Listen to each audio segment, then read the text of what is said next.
Gülistan Koçyiğit DEM Parti'den açıklama yapıyor. Diyor ki henüz bize zaten komisyonun bir takvimi verilmedi. Ne şekilde, hangi günler, hangi periyotlarda çalışacak henüz bu bile oturtulmadı. Bir yol haritası olmadığını söylüyor. Dolayısıyla işte bir dokunuldu, bin işitildi. Şu an komisyonun yaşanan durum bu aslında. Yani herkes, her yerden bir sorun geliyor. Demek ki hakikaten büyük bir beklenti, yani bunun komisyon olması önemli değil. Çözülmesi beklenen pek çok sorun var. Doğrudur. Bu komisyon bunun çözüm merci değil, tartışma mercidir belki esasında. Bunun zeminini sağlama mercidir. Ama şimdi bir yandan işte doğrudan komisyon içerisinde yer alan parti diyor ki henüz bir yol haritası yok, henüz bize bir takvim bile verilmedi diyor.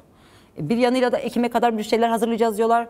İşte 30 kişi dediğin gibi silah bıraktı, silahlar yakıldı ve onlarla ilgili ilk etapta adımlar atacak, ne adımlar atılacak hiç tartışılmıyor ve böyle zamana yayılmış bir şekilde bekliyor. Ama işin kötü tarafı Orta Doğu'daki hareketli kaynayan kazan durmuyor yerinde ve tehlikeler var. Bunu belki ilerleyen saatlerde konuşuruz ama bu yönüyle de bakmaları gerekecek belki de. Mesela burada bir ek yapmak istiyorum.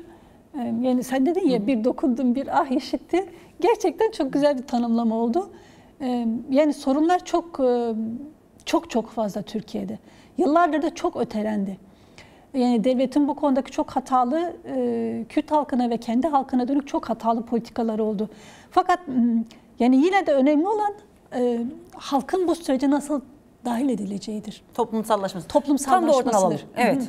Yani toplumsallaşma sürecini evet komisyon, partiler yapacak ama hem bunun devlet ayağını belki de konuşmak gerekir. Biraz önce siyasi partiler ayağını söyledim, belki biraz daha bunu genişletmekte fayda var. Yani bunun toplumsallaşması nasıl sağlanacak? Mesela şimdi birçok halk görüşünde takip ediyorsunuz. Yani sosyal medya platformlarında, televizyonlarda yayınlanıyor. Özellikle mesela Kürt halkı, Kürt tabanı güvenmiyoruz diyorlar. Evet. Açık bir şekilde. Yani çünkü biz geçmişte de gördük. O süreçler bozuldu. Şimdi devletin yaklaşımlarında bir şey görmediğimiz için bir güvensizlik var. Haklı bir güvensizlik var. Çünkü tamam bir yandan işte diyorlar işte komisyon kuralım şey yapalım ama şimdi ertesi gün en ufak bir Kürt dili yani en ufak bir Kürtçe şarkı söylediği için yani Kürtçe şarkı söylediği için saldırılan insan, kendi dilini kullanamayan insan ya da cenazesini kaldırmak isteyen insana saldırı olduğunu görürse ve bu konuda devletten hiçbir uyarı, hiçbir şey gelmediğini görürse elbette yani bu toplum bu böyle bir şey gelişebilir. Bir görüntü daha var. Diyanet'in Cuma hutbelerini arkadaşlar ekrana getirirler. 8 dilde hutbe yayınlıyor Diyanet ve Türkiye'de Türkçe, Arapça, 30 milyondan İngilizce. fazla Kürdün yaşadığı Türkiye'de Diyanet Kürtçe'ye yer vermiyor.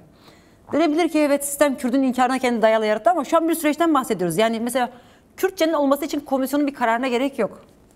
İşte bir yerden bir yasanın geçmesine gerek yok. Çünkü hiç şuradaki dillerin hiçbir tanesi yasada geçerli yani tanınan diller arasında değil. Dolayısıyla şu süreçte bile hala böyle Kürdü yok saymanın böyle bütün yönlerini Kürtlere hatırlatmaya çalışıyorlar. Bir fotoğraf daha var arkadaşlar.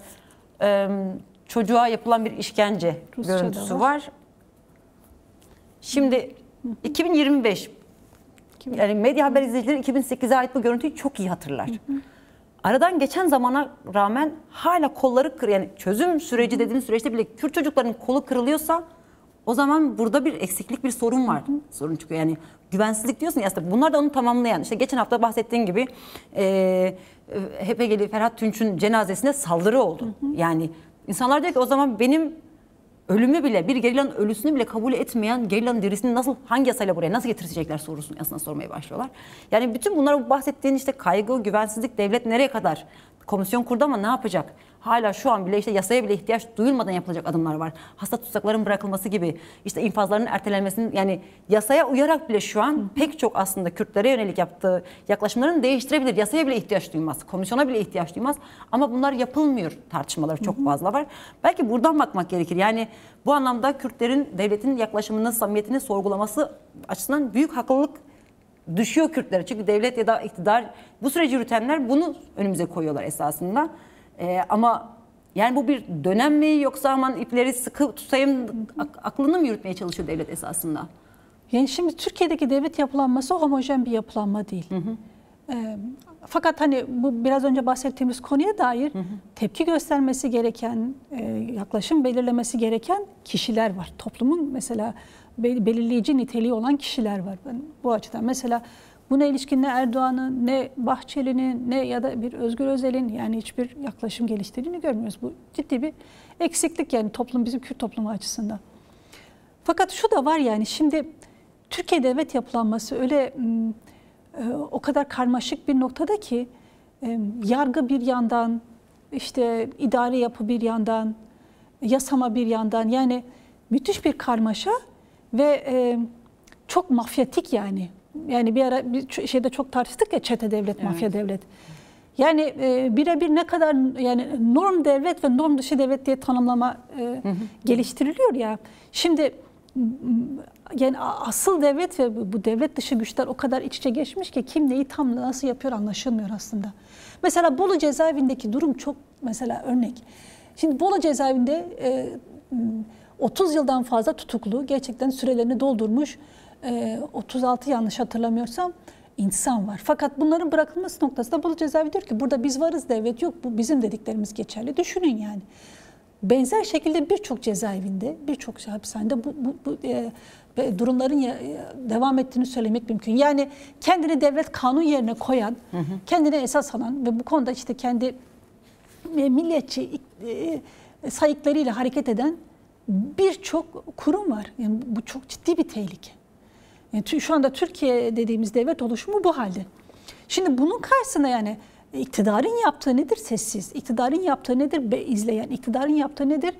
Yani şeyi görmek siyasi gerekiyor. rakibini ekarte etmeden. Yani evet, şu anda mesela gerçekten Türkiye'deki iktidar Türkiye'nin demokratikleşmesiyle mi uğraşıyor yoksa bir sonraki seçimde nasıl kazanacağıyla mı uğraşıyor diye halklar düşünüyor yani. Hem Türk halkı düşünüyor hem Kürt halkı düşünüyor. Bu olayın gayet farkında.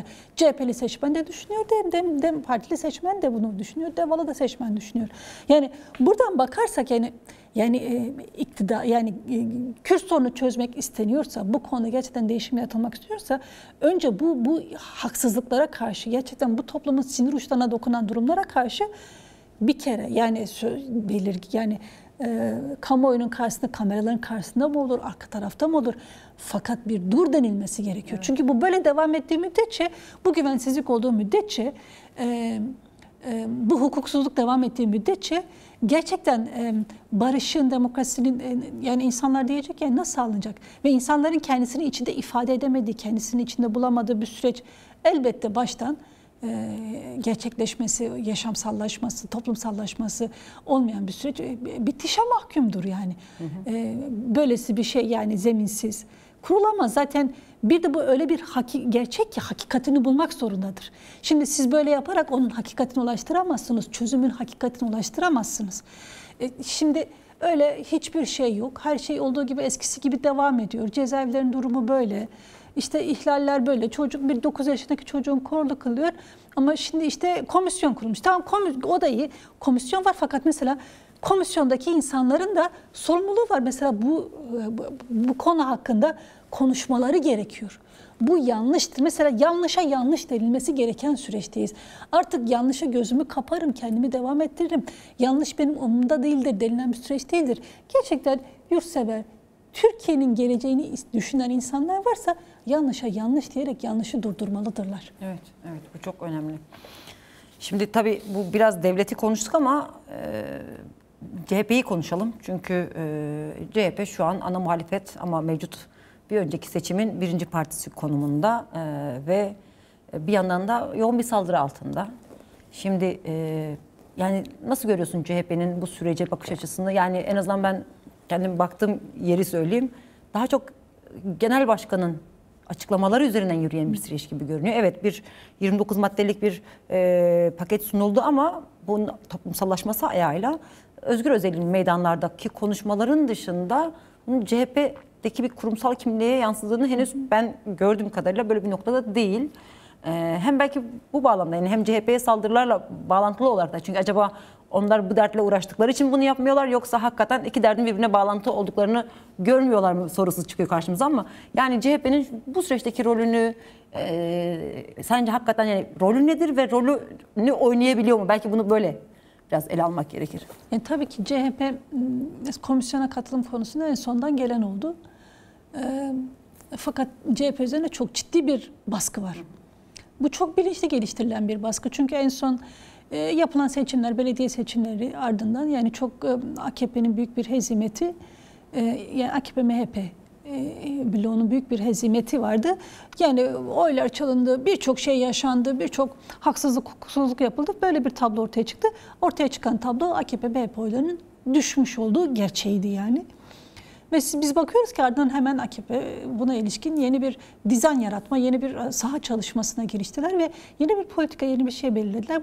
Bu noktada da en temel rakibini yok etme üzerinden bir yönelim olduğunu görmek mümkün. Yani şu anda AKP'nin rakibi CHP ve CHP geçmişte hiç bu kadar, mesela Özgür Özel'den önce Kılıçdaroğlu zamanında biz böyle bir yönelim, böyle bir yüklenmeyi bu derecede görmemiştik. CHP belki tarihi boyunca bu kadarını görmemiştik. Görmemiştik. Çünkü gerçekten şu anda CHP'de Özgür Özel'le beraber başlayan farklı bir süreç var.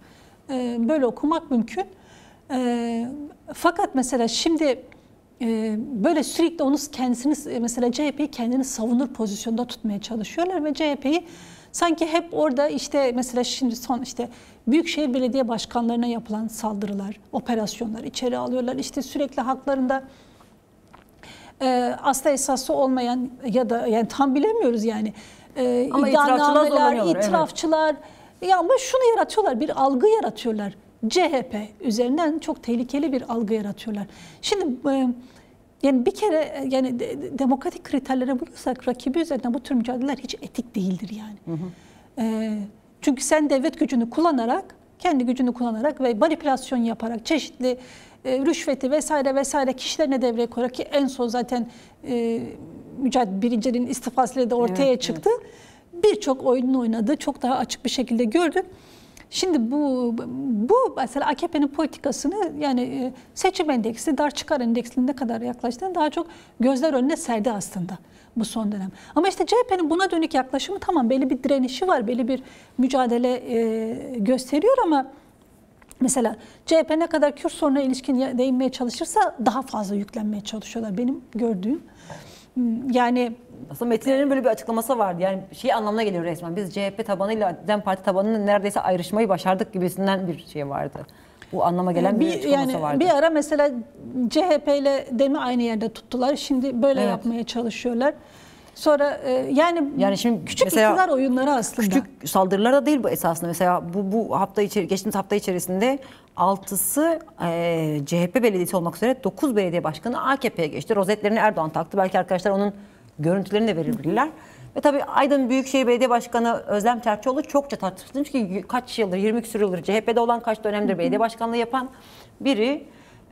Ve tabii istifasının, yani AKP geçişinden sonra işte onun ailesinin ve eşinin bulunduğu şirketin hisselerinin artmasıyla korkunç para kazandı bu hafta içerisinde olan. Tabii bu olanlardı böyle. Ve tabii Özgür Özel bir mitingde yaptığı açıklamadan sonra Murat Kapki'nin bir mektubu paylaşıldı. Yani aslında bir suç duyurusu paylaşıldı. Belki onu da arkadaşlar ekrana getirir. Bu bahsettiğin Mücahit Birinci daha önce AKP MKYK'sında yani en temel yönetim yapısındaydı. Ve diyor ki bu adam geldi bana 2 milyon dolar benden istedi ve beni çıkmam karşılığında şu işte izleyicilerimizin de belki göreceği, uzun zaman tüketmemek adına şey yapmıyorum ama şunu şöyle söyleyeceksin, bunu böyle söyleyeceksin diye itirafçılığa zorlandım. Ve bu bir suç duyurusu olarak belirtildi. Hemen ardından bu Mücahit Birinci ZİP'ne sevk edildiği anda hemen istifasını verdi. Evet, istifasını verdi. Yani anlıyoruz ki burada korkunç bir oyun dönüyor. İtirafçılığa zorlama. Eğer sen ya hapse gireceksin ya itirafçı olacaksın. Başka seçenek tanınmaması üzerine dik durabilenler sürdürüyor. Onun dışındakiler patır patır dökülüyor. En azından bizim anladığımız kadarıyla. Ama şimdi Eylül'de zaten CHP'nin kurultay davasıyla ilgili bir mahkeme görülecek. Ve adım adım CHP'yi her geçen gün böyle daha fazla böyle saran bir operasyon, bir saldırı ağıyla karşı karşıya, en azından bizim gördüğümüz CHP.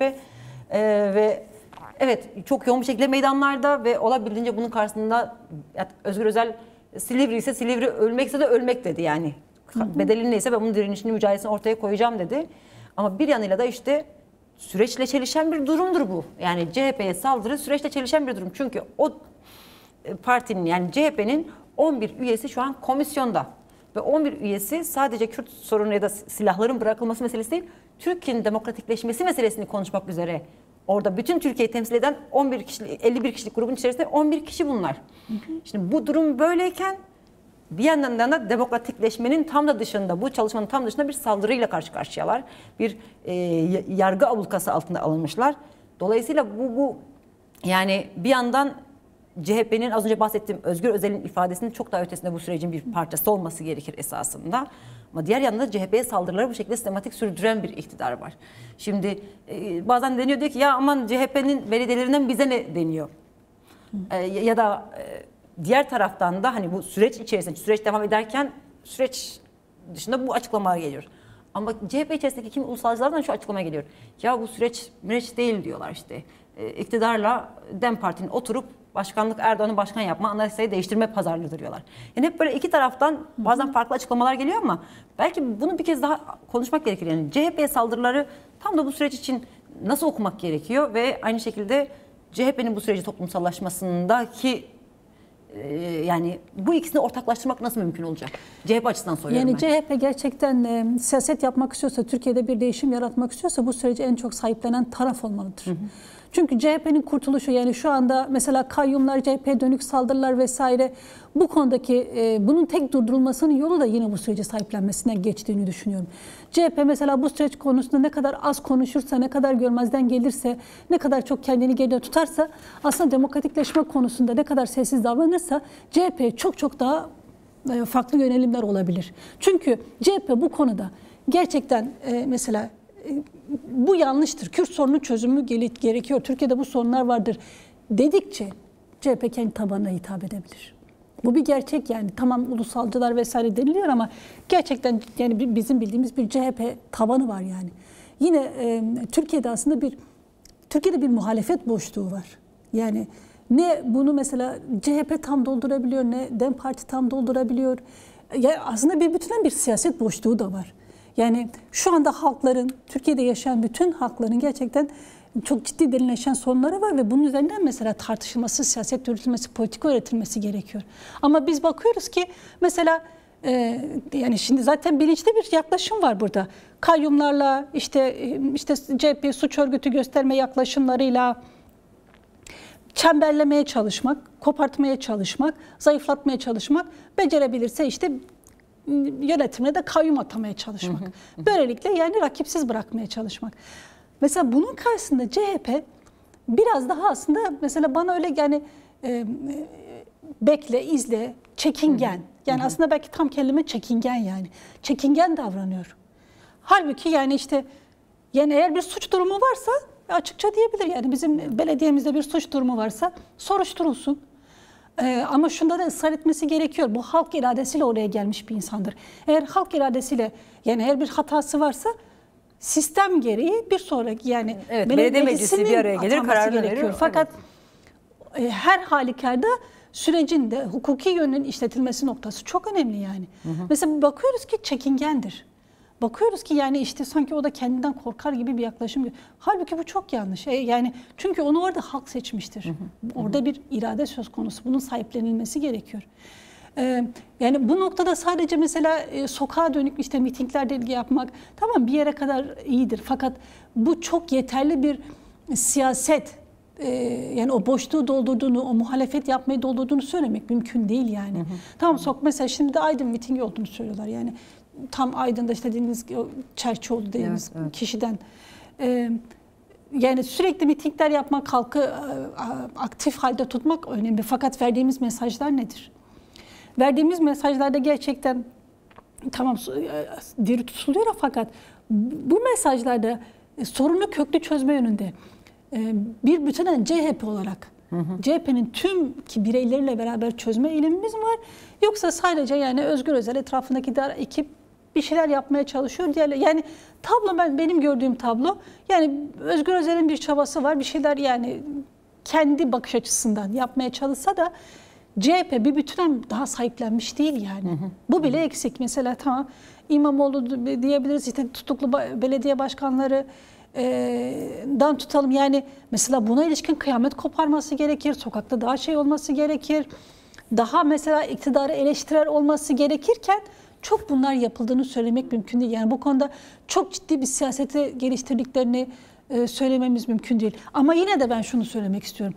Bunlar ki mesela bu konuda devletin antidemokratik AKP iktidarının, AKP yani mevcut iktidarın antidemokratik yaklaşımlarını, hukuksuzluğunu eleştirmek kadar yaptığı her mitingde Kürt sorunun çözümü, Alevi sorunun çözümünü de konuşması gerekiyor. Evet, evet. Mesela bunu yapmazsa eksik kalır.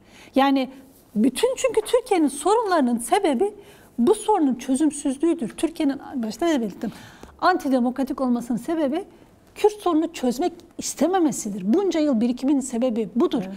Yani Türkiye'de demokrasi olsa böyle kayyum mayım durumları yaşanmazdı ki. Yok ki bunu Erdoğan'ın geliştirmesi için alan açılmış. Şimdi çok ciddi bir boşluk var bu siyasette. Ama yapma biçimimiz böyle dar, sınırlı. İşte yok belediye başkanı, yok bilmiyorum ne. Yok ya bunlar yapma, sadece bunu konuşmak yetersizdir.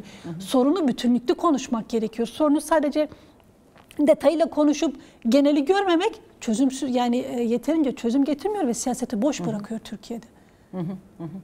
Evet, tabii az önce ifade ettiğimiz gibi bu iktidar çıkarları uğruna bile bu süreci bu şekilde organize ediyorsa bu sürecin dönüp dolaşacağı yerine süreci aksatmaya ve zorlamaya dönük bir şeye dönüşecek.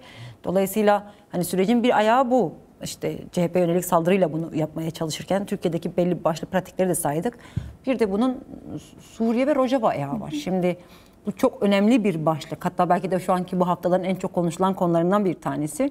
Çünkü az önce biz programın başında 2013-15 sürecindeki bugün yaşanan kaygıları getiren o tarihten örnekler ele aldık. Yani o yaşanmışlık bugünkü kaygıların sebebi esasında. En önemli sebeplerinden bir tanesi.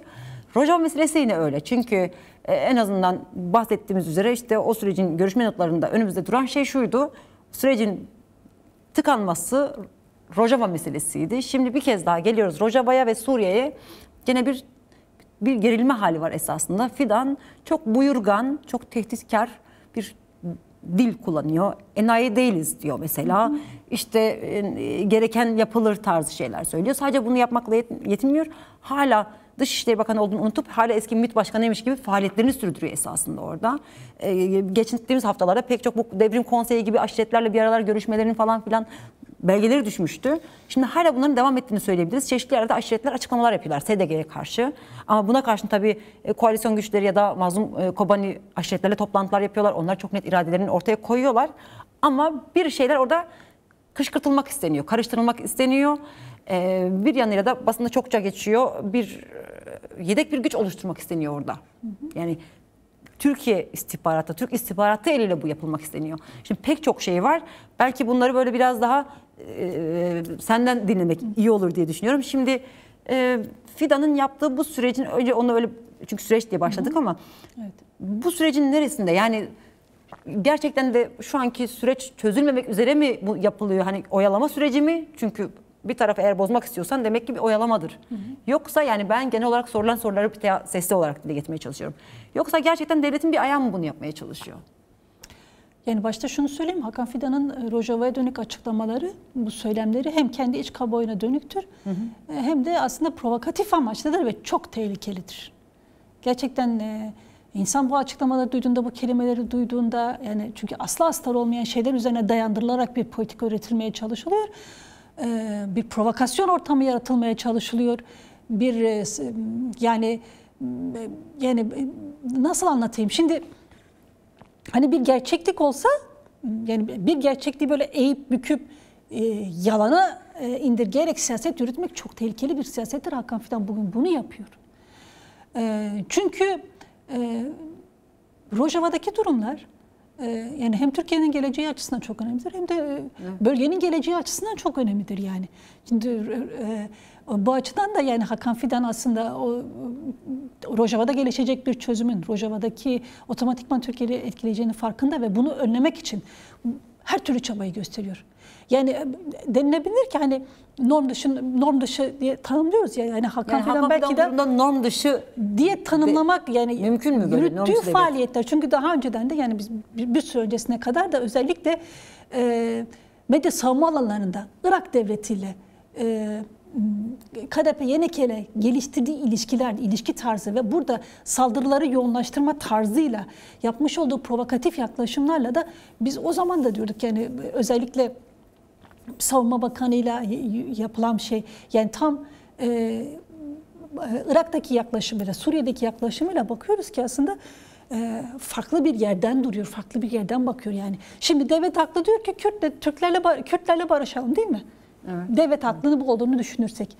Ama Hakan Fidan diyor ki yok diyor ben Rojava'daki Kürtleri öldüreceğim. Ben Rojava'daki Kürtlere saldıracağım üzerinden bakıyor. Bu nasıl bir olaydır? Demek ki burada bir norm dışılık var. Şimdi Hakan Fidan'ın son açıklaması yok ben mesela bu siyasetin bir dili vardır.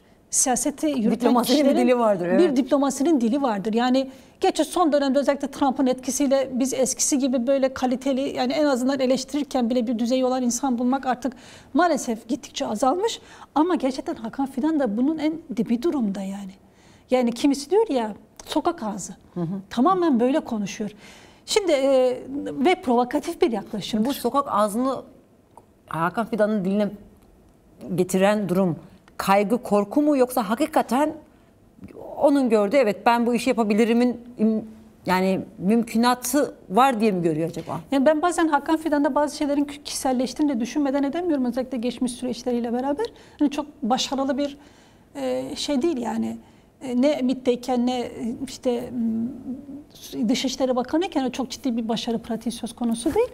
Özellikle Suriye konusunda da çok büyük yenilgileri var, başarısızlıkları var Hakan Fidan'ın. Bir yandan da aslında bunun üzerinden yani kendi kişisel şeyleriyle bağlantılı olduğunu düşünmeden edemiyorum maalesef. Bir de hani norm dışı güçlerin yaklaşımı olarak söyleyeyim. Norm dışı güçler şu anda Kürt sorunun çözümü noktasında tamamen isteksizler. Tamamen bunun önüne takoz koymak için çaba sarf ediyorlar. Bunun için geliştirmedikleri yöntem yok. Artı Suriye'de şu an çok tehlikeli bir oyunun içindeler. Şimdi Suriye'de sen biraz önce bahsettin ya. Mesela işte 10 Mart mutabakatı niye hayata geçirilmiyor? Bu konuda işte Kase'de engeldir. Niye silahlarını bırakıp teslim olmuyorlar? Evet, yani bu çok yani mesela ertesi gün bakıyorsunuz Mazlum Abdi'nin açıklamaları, İlham Ahmet'in açıklamalarına, mesela eş başkanının açıklamalarına şöyle deniyor. 10 Mart mutabakatının hayata geçirilmesi için görüşmeler istiyoruz ya da görüşmeler yapmaya gittiler. Mesela işte dün değil öncesi gün İlham Ahmet'le görüşmeler oldu. Ya da işte en son Şaran'ın açıklaması oldu. Şimdi bakıyorsunuz ki tamamen açıklaması arkadaşlar ekrana getirebilirler. Bu önemli yani bir yalan üzerinden kurgu yaratılmaya çalışılıyor.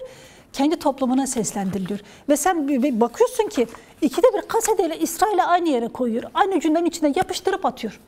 Yani kendi toplumuna sesleniyor ikide bir. Yani işte çünkü İsrail'e dönük de bir şey yarattılar. Negatif işte şeytanlaştırıcı tutum yarattılar. Bir hava yarattılar. Kürt yani SDG'yi de onun içine, KSD'yi de onun içine koyuyorlar. Bundan üzerine bir algı yaratıyorlar. Fakat sahada durum çok farklı. Şimdi Türkiye Suriye yaklaşımı kendi bir vilayeti gibi görüyor. Bunca yıldır yatırım yaptı. Bu yatırımların sonuçlarını almak istiyor. İdlib'de, MAP'da, Serikhane'de yıllardır mesela bu çetelerini hazırladı. Yıllardır onları eğitti, örgütledi. Şimdi bunlar üzerinden Suriye'de egemenliğini kurmaya çalışıyor. Bunlar üzerinden Irak'ta egemenliğini kurmaya çalışıyor. Bunlar böyle basit şeyler değil. Ve bunlar üzerinden İsrail'e meydan okuyor. Bu çok tehlikeli. Şimdi mesela diyorlar işte Kase'de işte niye silahlarını bırakmıyor? Silahlarını bırakmazsa biz ne yapacağımızı biliriz. Bir yandan bakıyoruz işte şöyle haberler okuyoruz. HTŞ işte güçlerini hazırlıyor. İşte yok Palmira'da hazırlıyor. Yok bilmem ne kadar kişi toplayacak. Zaten Deir ez-Zor'a sürekli bir saldırı var. İşte deniyor ki yok Deir ez-Zor'la Rakka vilayetlerine saldırılacak.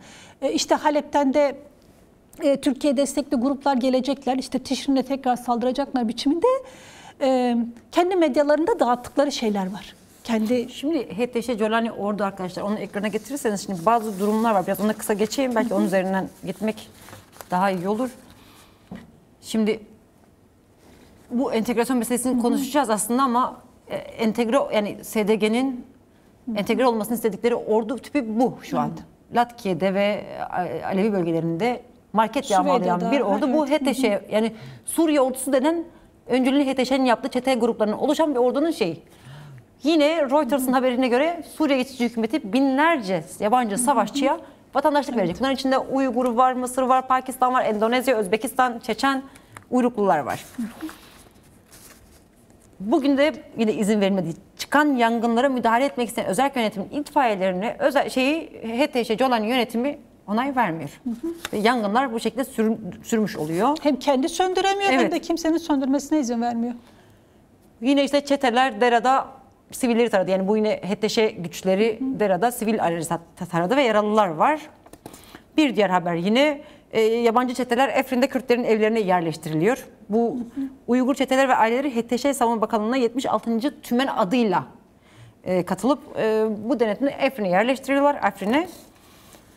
Ve yine az önce senin belirttiğin The National'ın haberine göre Suriye ordusu Fırat boyuna saldırı hazırlığında deniyor. Şu kadar asker şurada konuşlandı.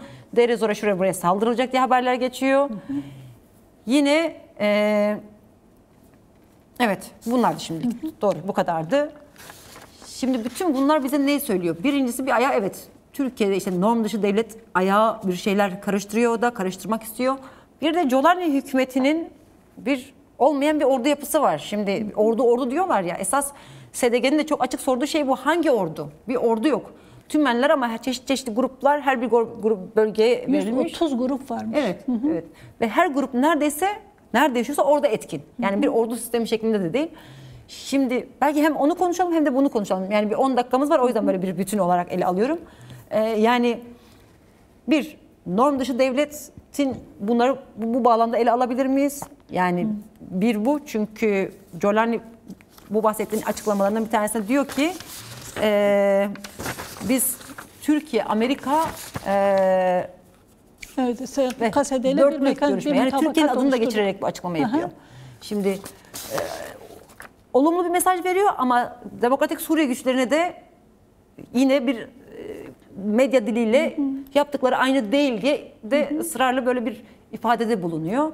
Şimdi bu politikan gereği söylediği bir ifade mi, yoksa hakikaten bu alan, çünkü alanda olan biten de şu anki açıklama birbiriyle çok uyumsuz bir durum. Belki bunu bakmak gerekir. Hem norm devlet ayağıyla bunu konuşmak gerekir, hem de olmayan orduya SDG'nin entegrasyon dayatmasını da konuşmak gerekir. Evet, aslında Rojava başlığı çok önemli bir başlık. Çok yani özellikle son birkaç günde çok hızlanmış gelişmeler yaşanıyor. Şimdi biz HTŞ'yi ya da Jolani hükümetini böyle bir bütün, herkes de biliyor ki Suriye herhangi bir hakimiyet yok. Hatta kendi denetimindeki oluşturmak istediği bir ordu, bizim bildiğimiz kadarıyla bir ordu oluşturmaya çalışıyor. Şu anda mesela Jolani'nin yapmış olduğu ilk çalışma bunları birleştirmek, bir Suriye ordusu bunlar üzerinden, bu çete gruplarından Suriye ordusu oluşturmak istiyor.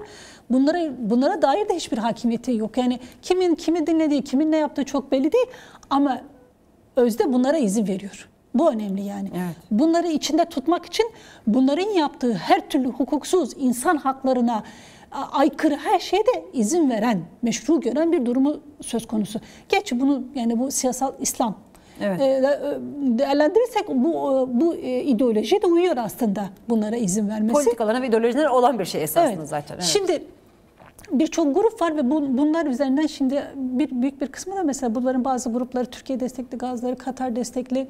Yani aslında uzun bir zamanın biriktirilmiş gruplarıdır. Dediğim gibi kimisi İdlib'de, kimisi Dera'da, kimisi sadece Bab'da, kimisi sadece Halep'te, kimisi sadece Hama'da etkili olan gruplardır. Ya da kimisi sadece Deir ez-Zor'un diğer tarafında.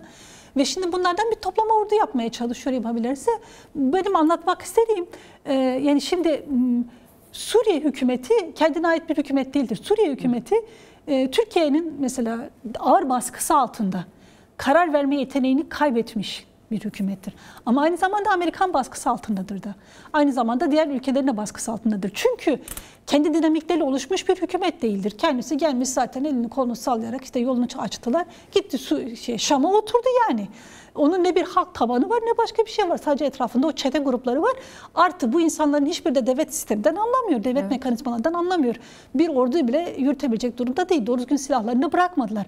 Böylesi bir mekanizma var. Şimdi mesela düne kadarki yaptıkları politika nedir? Özellikle Türkiye'nin kendi yanında yetiştirdiği o Dışişleri Bakanı Şeybani diye falan ikide bir götürüp getiriyorlar. Zaten Türkiye'de yetiştirilmiştir. En çok da Türkiye'ye göre açıklamaları yapan kişidir. En son gittiği açıklamalara da işte tam Hakan Fidan'ın istediği tarzda açıklama yapıyor. Bir anda oraya gidiyorlar, oraya göre bir şey söylüyorlar. Bir anda buraya gidiyorlar, buraya bir şey söylüyorlar. Fakat şu kesin ki Kasede'nin gücünden, yarattığı şeyden ve Kasede'nin etkisi dışında bir politika geliştiremezler. Şara'nın yaptığı açıklama odur. Çünkü bir önceki güne kadar da Şeybani'nin açıklaması tamamen işte yok yapmıyorlar, yok mutabakata uymuyorlar. Evet. Hakan Fidan'ın yanında böyle söyledi. Evet. Suçlayıcıydı. Ama bakıyoruz mesela o zaman ciddi bir şekilde özel yönetimin tavrı gelişti, diplomasi yaptılar, diğer ülkelerle konuştular, gidip Şam'da onlarla konuştular, ciddi bir diplomasi yürüttüler ve ardından ne geliyor? Diyor ki evet aslında yani biz mutabakatı olsun istiyoruz. Türkiye'de yani değişen var. Yani bir yanıyla tam onu aslında çünkü bağlı olduğu diğer güçleri memnun etme gereği bunu yapmak zorunda Şara. Yoksa onlar tarafından da aslında zılgıtı yiyecek esasında. Yani zaten herkes diyor ki Şara'nın ne kadar kalacak. Kimisi Ekim'e kadar ömür biçmiş durumda Şara'ya. Çünkü bir şey değil yani. Bir devlet yapılanması değildir. Geçici bir çete yapılanmasıdır. Şu anda Suriye hükümeti diye bir hükümet, bir devlet, işlerlik bir devlet durumu söz konusu değil ki hiçbir devlet işi orada şu an işlemiyor. Ekonomi hala yerin dibinde yani. Mesela Amerikan yaptırımları deniliyor ama Amerika hala dikkatli yaklaşıyor. Hala diyorlar biz bunları kaldırsak mı, pratikleştirelim mi? Yani bu, bir yandan da ama korkunç bir ekonomik durum var Suriye'de. Yani Suriye parasının değeri düşmüş bitmiş bir durumda yani şu kadarcık bir yani 100 dolara veriyorsunuz size bu kadar paralar veriyorlar yani birkaç torba para veriyor bu kadar değersiz durumda bir ekmeğin değeri ne kadar olmuş. Şimdi buradan yola çıkarak yani ne bir doğru düzgün ekonomi ne doğru düzgün bir siyaset ne doğru düzgün bir sosyal şey üretebilecek durumda değil varsa yoksa İslam'ın bazı şeyleri prensipleri üzerinden bazı şeyleri geliştirmeye çalışıyorlar ve işte bu mesela Türkiye'nin onlara verdiği dikteyle beraber diyorlar ki işte İslam, Sünni İslam, Arap evet. Geliştireceğiz biçiminde böyle en başta da en büyük hata yaparak bunu geliştirmeye çalışıyor. Ya şimdi Dürzileri şey yapamadılar. Alevileri herhangi bir şey yani zaten Dürzilere yaklaşımları ilk yaklaşımları intikamcı duyguyla katliamda Dürzilere de yaklaşımları çok daha farklı olmadı. Şimdi Kürtler aynı şekilde yaklaşamayacaklarının çok farkındalar. Kürt yani ya da özerk yönetimi diyelim. Çünkü burada Araplarla Kürtler yani düşünelim yani 12-13 yıllık bir yönetim mekanizması geliştirdiler. Karşılıklı birbirine güveniyorlar. Bu çok önemli. Ve orada yürüyen bir eğitim sistemi var. Sağlık sistemi var. Belediyeler sistemi var. Kanton sistemi var. Hükümet sistemi var. Yani hukuk sistemi var. Yani toplumsal hukukunu bile geliştirmiş yargısı vesaire. Şimdi böylesi bir durum. Buna saldırsa, düşünün bir de silahlı ordusu var. Düzenli ordusu var. 100.000'den fazla. Şimdi Jolani'nin ne kadar gücü var? Jolani bu güçte ne kadar savaşabilir? Parçalı çetelerden oluşmuş bir ordusu var. Tabii mesela Tişri'nin örneği gözümüzün önünde. Yani bundan yaklaşık 3-4 ay önceydi Tişri yani çok ciddi bir mücadeleydi. Türkiye bağlı çete grupları en üst teknolojiyle de şey yaptılar ama ortaya çıkan sonuç belliydi. Arap ve Kürt halkları orada o baraj için, suyu için direndi. Ve başaramadılar, geri çekildiler.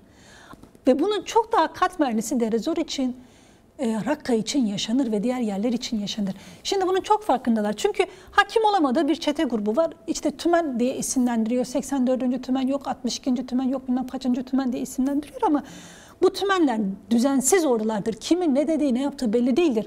Dolayısıyla da bir savaş anında çok çabuk özellikle böyle düzenli, sistematik Kasede gibi bir yılların tecrübesi olan bir güç karşısında çok direnebileceğini kendileri de çok farkındalar.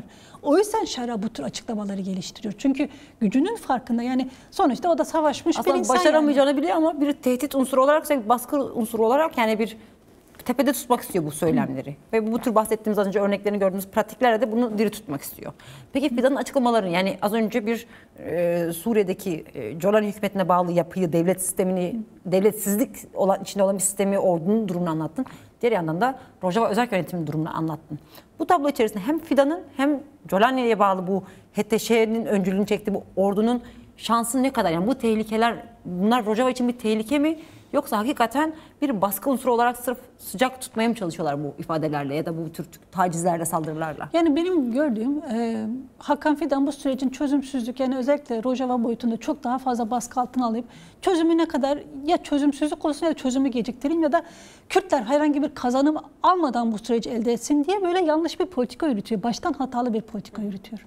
Çünkü Kürtler orada ciddi bir güçtür. Arap halkıyla ortaklaşmış bir de sistem oluşturmuş güçtür. Yani buna karşı Hakan Fidan'ın bazı söylemleri ya da o gruplarının hala başaracağını söylemesi gerçekten gerçeği görmemek anlamına geliyor. Çünkü bir pratikleri ortadadır. Fakat bunu ısrarla yapması bence biraz kendi iç kamuoyuna ve kendi çevrelerine de dönüktür. Algıya dönüktür yani. Yani işte böyle olsun, işte biz enayi, yani düşünsenize ya, bir ülkenin Dışişleri Bakanı enayi diye kendisini adlandırıyorsa o ülkenin halkı ne düşünür? Yani biraz bilinçli bir halkı ya bizim enayi bir Dışişleri Bakanımız, yani bir halk kendine böyle diyen biri nasıl bunu kabul eder? Ya da der ki ya bu politikamız o kadar düşmüş ki adam kendine neler diyor demez mi? Böyle de bakılabilir yani. Ya da bu kadar mağdur mu? Değil mi? Hani kendisini bu kadar mağdurlaştırmaya çalışıyor ya. Yani bunlardan yola çıkarak Son bir dakikamız.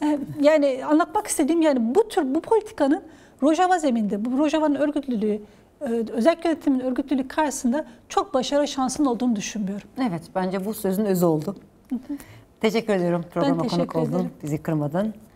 Değerli izleyenler, süremizin sonuna geldik. Haftaya tekrar görüşmek üzere. Hoşça kalın.